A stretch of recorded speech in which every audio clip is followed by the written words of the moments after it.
지난주 뉴욕 증시 3대 지수가 모두 하락하며 약세를 보인 반면 국내 증시는 회복세를 이어갔습니다. 미국은 20일 트럼프 행정부 출범을 앞두고 인플레이션 상승 우려와 연준의 기준금리 인하 가능성이 축소되며 차익 실현 매물이 출회됐는데요. 특히 지난주에는 첨단 기술 산업 트렌드와 방향을 다루는 글로벌 가전 IT 전시회 CES 2025가 몰입이라는 주제로 미국 라스베가스에서 열렸습니다. 이번 행사엔 삼성, SK, LG 등 주요 대기업과 스타트업 기업까지 포함해 800여 개의 국내 기업들도 참가했습니다. 올해 CES는 일상에서 활용되는 AI 기술과 그 뒤를 잇는 기술로 주목받고 있는 양자 컴퓨팅 관련 기술들을 선보였는데요.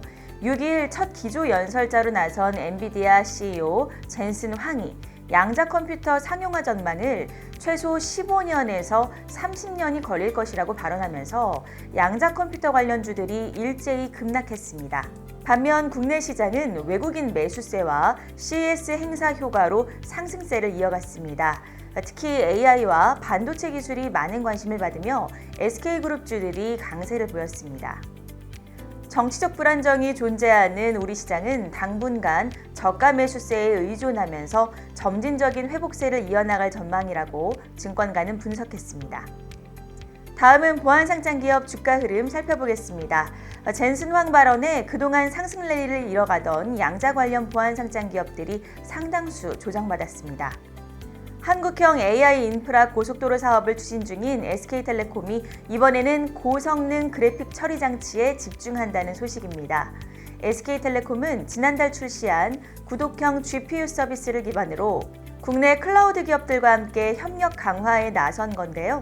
현재 그 대상으로 네이버 클라우드, NHN 클라우드, 카카오 엔터프라이즈, 가비아 등 이 GPU를 보유한 클라우드 업체들과 논의 중인 것으로 알려졌습니다. SK텔레콤은 1.94% 내린 55,600원에 거래를 마쳤습니다.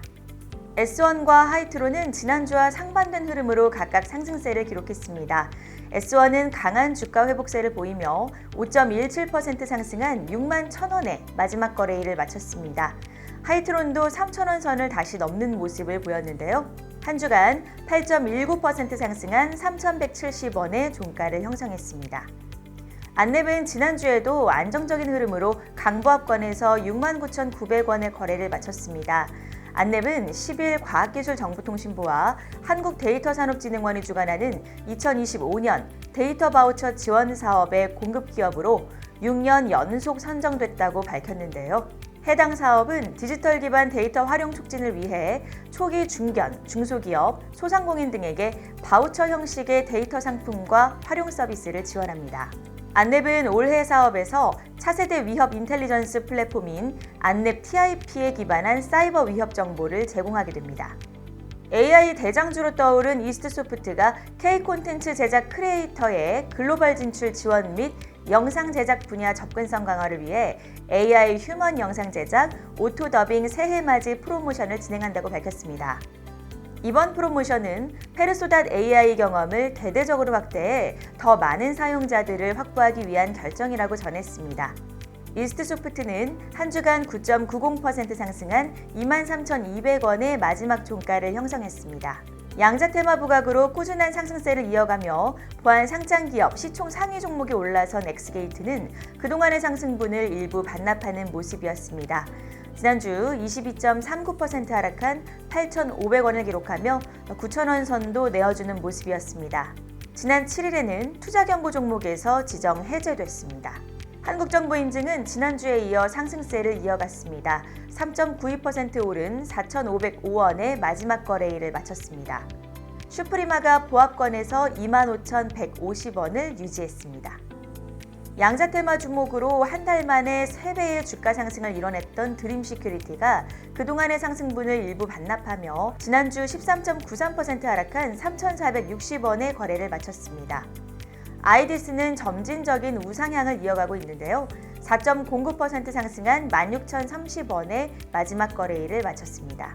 다음은 보안뉴스와 시큐리티월드가 선정한 글로벌 시큐리티 탑 100기업 시총 상위 종목 주가 흐름 살펴보겠습니다. 지난주 윈스는 6.78% 내린 11,420원의 거래를 마쳤습니다. 트로엔의 주가는 지난주 만원 선을 뚫었지만 2.07% 하락하며 9,910원을 기록했습니다. 지니언스는 지난주에 이어 강한 상승 흐름을 이어갔습니다. 지니언스가 제로트러스트 보안 솔루션, 지니안 GTNA를 글로벌 철강 기업, 그리고 북중미, 남미의 기관과 기업에 잇따라 공급했다는 소식을 전했습니다. 지니언스는 한 주간 8.85% 오른 1,820원의 종가를 형성했습니다. 슈프리마 HQ가 1.45% 상승한 6,980원의 마지막 거래일 종가를 형성했고, 이니텍은 4.13% 상승한 3,400원의 마지막 거래일을 마쳤습니다. 파이오링크는 고용노동부와 중소벤처기업부가 공동으로 주관한 2025년도 청년 일자리 강소기업으로 선정됐습니다. 이미 2016년부터 9년 연속 이름을 올린 바 있는데요. 청년 채용과 고용 유지율, 평균 임금, 매출액 증가와 영업이익률 등 일반 기업보다 우수한 실적을 보인 것으로 평가받았습니다. 파이오링크는 2.50% 하락한 8,570원의 마지막 거래일을 마쳤습니다. 이글루 코퍼레이션은 9일 과학기술정보통신부와 한국인터넷진흥원의 사업과제 성과평가에서 우수 사례 기업으로 선정됐다고 밝혔는데요. 이번 사업에서 폐쇄 환경에서도 사용 가능한 구축형 어플라이언스 방식의 AI 보안 어시스턴스 시스템을 개발해 AI 보안 기술력과 연구개발 성과를 모두 인정받았습니다. 이글루 코퍼레이션이 지난주와 동일하게 소폭 오름세로 5,300원의 거래를 마쳤습니다. KSI는 2.13% 오른 8,130원을 기록했고, 파수는 약세 흐름으로 4,915원의 종가를 형성했습니다. 이노랩은 1.65% 상승한 7,390원의 거래를 마쳤습니다. 지금까지 보안 상장기업 소식 전해드렸습니다.